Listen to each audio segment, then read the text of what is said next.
Hello and welcome to रिकनियर। बात करते हैं मुकाबला जो है केकेआर और मुंबई इंडियंस के बीच में, जहां पर हमें देखने को मिलेगा कि मुंबई इंडियंस की जो जर्नी है आईपीएल 2024 की वो अब खत्म हो चुकी है। सूर्य कुमार यादव ने पिछले मैच में अपनी पूरी जान झोंकी और उसे देखते हुए T20 वर्ल्ड कप के लिए जो टीम इंडिया का कंसर्न था 4 नंबर पे वो खत्म हो चुका है, क्योंकि Surya Kumar Yadav is in form. But Mumbai Indians के लिए सफर खत्म, लेकिन केकेआर के लिए क्या चाहिए? उन्हें इस मुकाबले को जीतने के लिए केकेआर को अपने पूरे एफर्ट्स लगाने होंगे।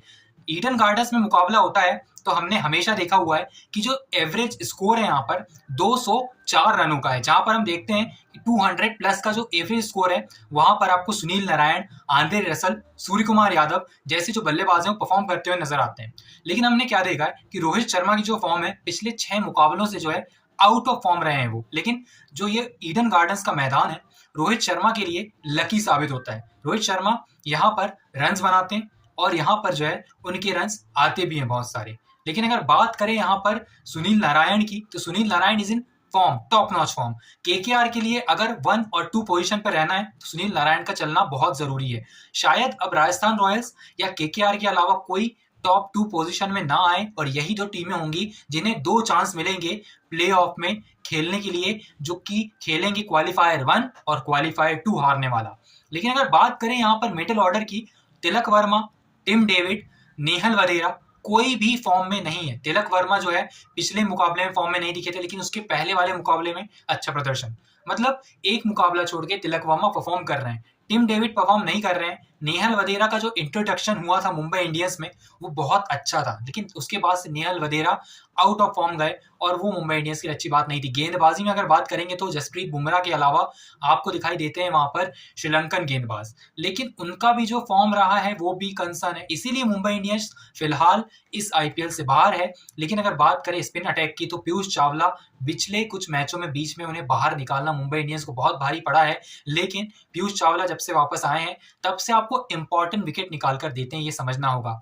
हर्षित राणा एक मुकाबले में बाहर रहे, उसके बाद जब कमबैक किया तो हर्षित राणा का कमबैक बहुत अच्छा था। वैभव अरोरा पिछले मुकाबले में और उसके पहले वाले मुकाबले में माइनस में पॉइंट्स देकर गए अगर फैंटेसी क्रिकेट की बात करें, और अगर बात करें केकेआर की तो। लेकिन इस मुकाबले में वैभव अरोरा और हर्षित राणा के चलने के पूरे पूरे चांसेस है।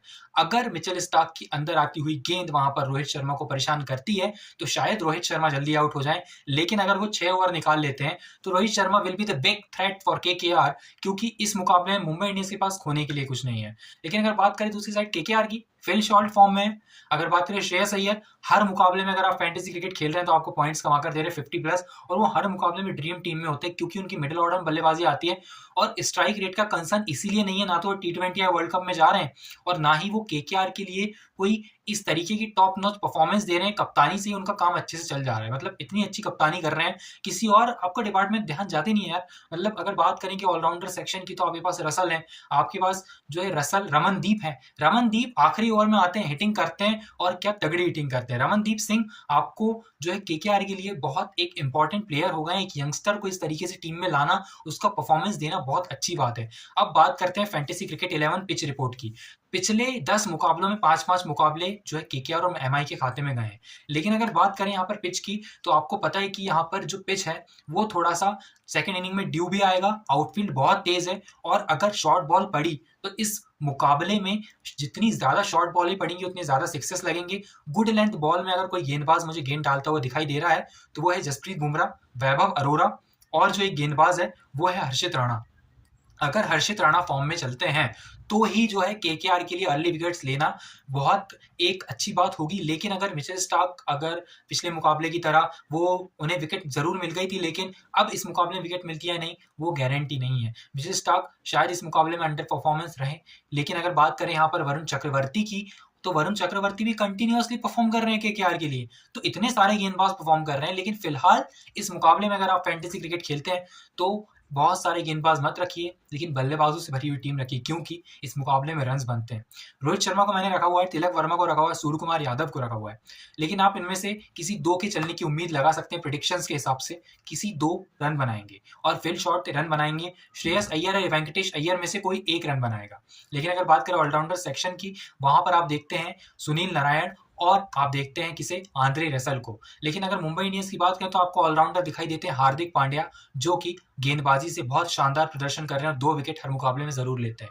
लेकिन अगर बात करें गेंदबाजी की, तो गेंदबाजी में आपको जसप्रीत बुमराह, हर्षित राणा और वैभव अरोरा में से किसी 2 को चूज करना होगा। तो आप जा सकते हैं हर्षित राणा और जसप्रीत बुमराह के साथ। हो सकता है अगर आपको जसप्रीत बुमराह के साथ बहुत ज्यादा रिस्क लेना है मेगा लीग में, तो आप वहां पर वैभव अरोरा और हर्षित राणा के साथ जाइए। अगर आपको बाहर करना है हार्दिक पांड्या को, तो जरूर इंक्लूड कीजिए वरुण चक्रवर्ती को। Thank you so much for watching. We will meet you in the next video. Till then stay tuned, like share subscribe to our channel.